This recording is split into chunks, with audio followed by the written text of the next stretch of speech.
Assalamualaikum warahmatullahi wabarakatuh. Perkenalkan, nama saya Nur Ashil Ashura. Saya akan memulai presentasi UAS dalam bentuk video dengan mengantarkan latar belakang tasyri' atau proses pembentukan hukum Islam. Langsung saja, sejak masa Rasulullah SAW, hukum Islam bersumber pada wahyu, yaitu Al-Quran dan Sunnah. Namun, setelah wafatnya Rasulullah, umat Islam menghadapi persoalan baru yang tidak secara eksplisit dijelaskan oleh makalah. Maka muncullah kebutuhan akan pengembangan metode penetapan hukum melalui ijtihad, qiyas, ijma', dan berbagai penalaran hukum lainnya. Adapun salah satu fase terpenting dalam sejarah tasyri' adalah masa pembentukan mazhab fikih. Pada masa ini, ulama-ulama besar mulai menyusun sistematika hukum Islam yang metodologis dan terstruktur. Di antara tokoh yang sangat berpengaruh adalah Imam Syafi'i dan Imam Ahmad ibnu Hanbal. Mereka tidak hanya dikenal sebagai pendiri mazhab, tetapi juga pemikir hukum Islam yang kontribusinya masih terasa hingga kini. Imam Syafi'i dikenal sebagai pelopor metode usul fikih yang sistematis lewat karyanya Ar-Risalah. Sementara Ibnu Hanbal, Imam Ahmad ibnu Hanbal, meski lebih dikenal sebagai ahli hadis, berperan penting dalam mempertegas kedudukan sunnah sebagai sumber hukum yang utama. Memahami pemikiran tasyri', mereka bukan sekedar mempelajari sejarah, tapi juga menelaah dinamika intelektual dan tantangan sosial politik yang mereka hadapi. Hal ini menjadi penting agar kita bisa merumuskan hukum Islam yang kontekstual tanpa kehilangan nilai-nilai prinsipilnya. Baik, itu saja. Assalamualaikum warahmatullahi wabarakatuh. Perkenalkan, nama saya Melisa. Assalamualaikum warahmatullahi wabarakatuh. Saya akan menyampaikan pembahasan mengenai Imam Syafi'i, salah satu tokoh sentral dalam sejarah pembentukan hukum Islam. Imam Muhammad bin Idris Asy-Syafi'i lahir di Gaza, Palestina pada tahun 150 Hijriah, tahun yang sama dengan wafatnya Imam Abu Hanifah. Ia berasal dari keturunan Quraisy, nasabnya bersambung hingga Abdul Manaf, salah satu leluhur Nabi Muhammad SAW.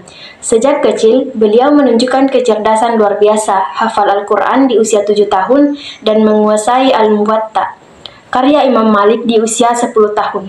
Beliau belajar ke berbagai pusat keilmuan, Makkah, Madinah, Yaman, Irak.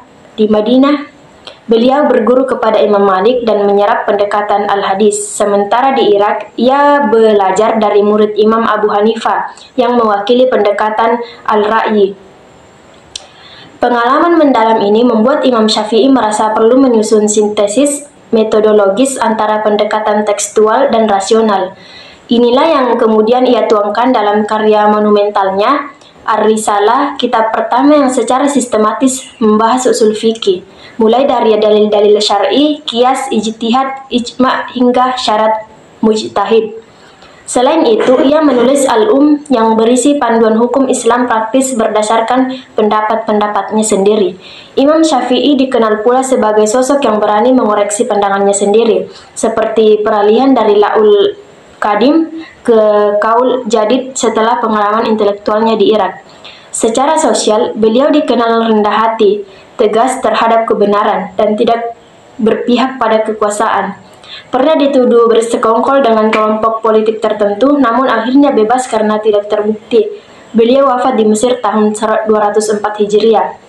Wassalamualaikum warahmatullahi wabarakatuh. Assalamualaikum warahmatullahi wabarakatuh. Perkenalkan, nama saya Muhammad Nabil. Prodi saya Hukum Ekonomi Syariah semester 2, dan saya di sini akan melaksanakan tugas UAS saya, yaitu UAS Sejarah Hukum Islam.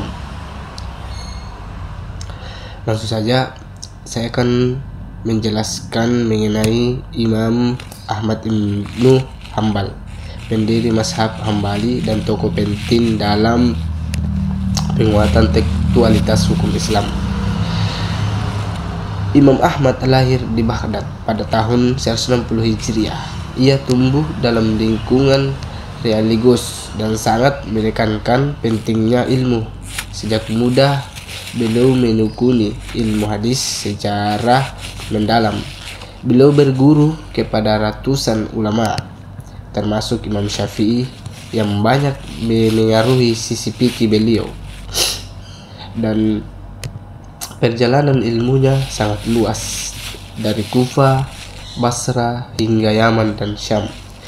Beliau tidak hanya dikenal sebagai faqih, tapi juga sebagai muhaddis besar.